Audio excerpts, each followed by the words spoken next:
Hello, my name is Dr. Sarah Rosane, and I am a professor at the University of Michigan-Flint.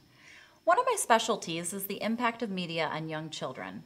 This video will give you some tips about what media is best for children between 2 to 5 years old and how children at this age interpret and interact with the media based on their cognitive development. The main source for this video is the book Plugged In. If you're looking for something to read, this book is written for parents and teachers about all different ages of children looking for information about the impact of media on their children. One idea I'm going to focus on in this video is the moderate discrepancy hypothesis. Basically what this means is that children will be attracted to media that their brain can handle. They will also be attracted to media that is similar to their real life in various ways.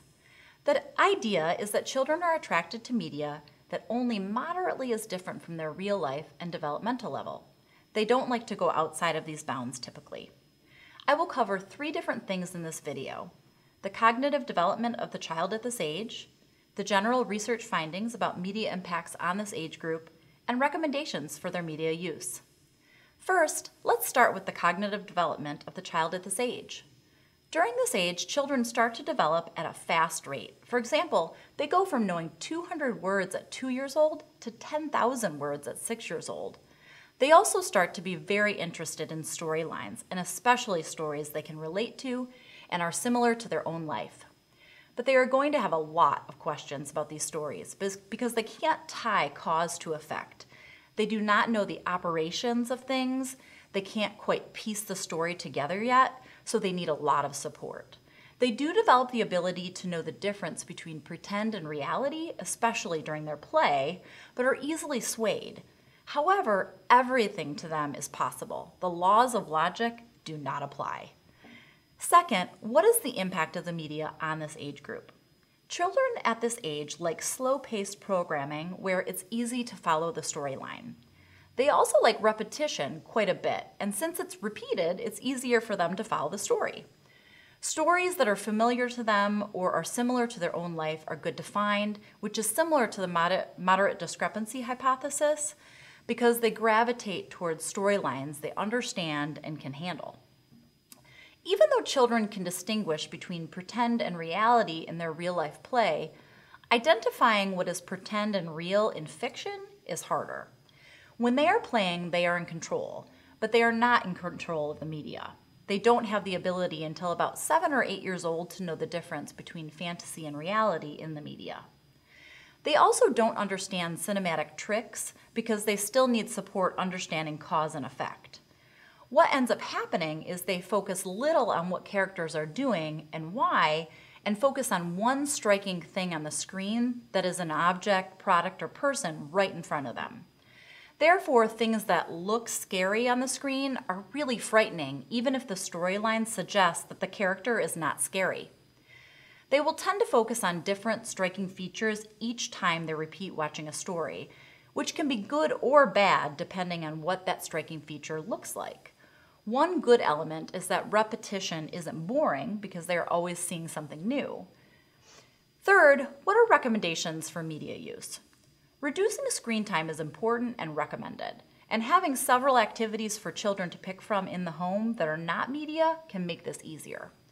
However, setting limits on the type of content as well as reducing screen time will be even more effective. Previewing programming can really help to find developmentally appropriate programming that matches your family values, is slow-paced, and easy to follow.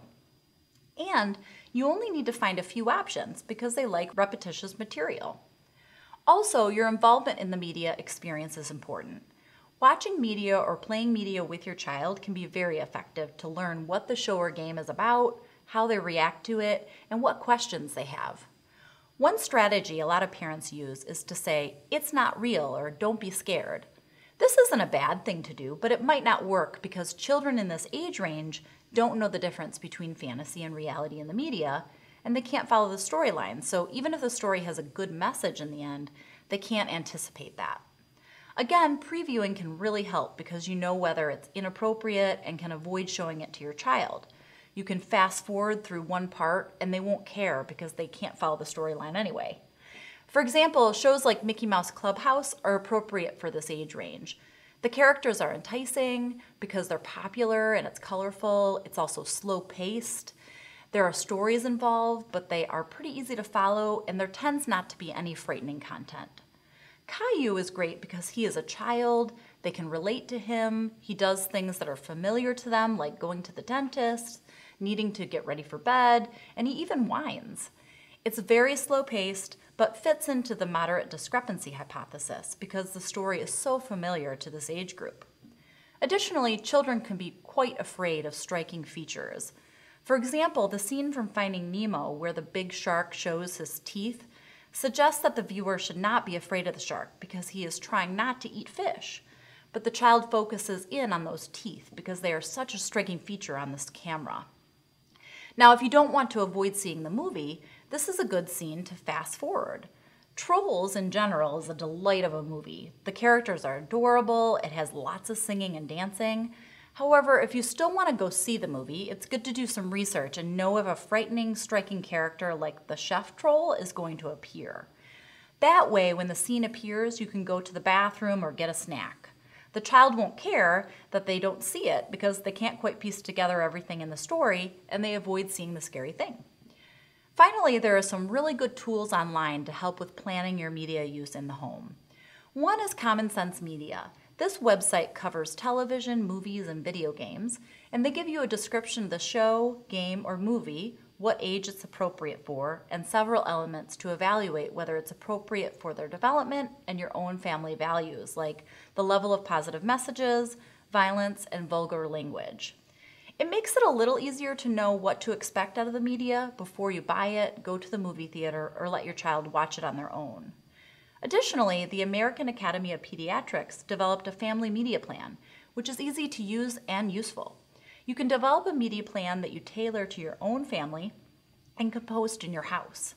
It also has a way for you to calculate how much screen time is even possible given all of the activities your child is already involved in. I hope this information is helpful to you and your family, and I hope these suggestions help you develop a successful media plan for your home.